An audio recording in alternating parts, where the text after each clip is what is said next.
This video is meant to familiarize the user with the location of information and components on the P2500iEBT generator. Upon receiving your generator, carefully open the box. Once inside, you'll find the owner's manual and warranty registration form. Toolkit. This toolkit includes Phillips screwdriver and a spark plug wrench and handle, and a fill funnel. Next, remove the generator from the box.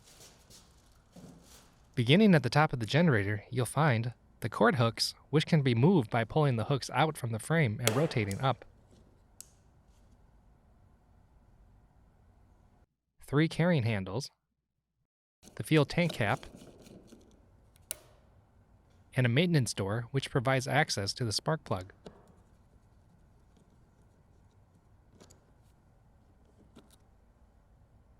The rear of the generator contains the muffler and spark arrestor and the air intake.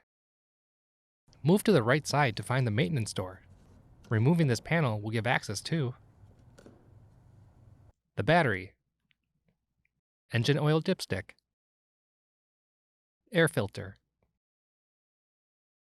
carburetor, generator serial number, and behind the battery is the engine serial number.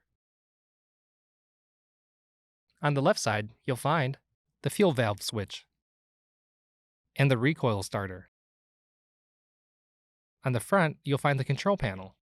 The control panel will contain various controls and receptacles. The controls include the choke lever, engine switch with electric start, AC circuit breaker, smart throttle switch, 2 120-volt AC outlets, parallel socket,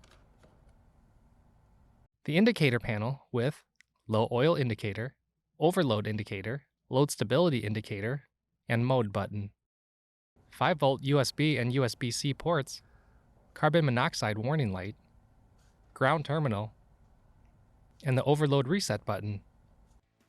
For more information, see your authorized Polaris dealer or visit polarispower.com.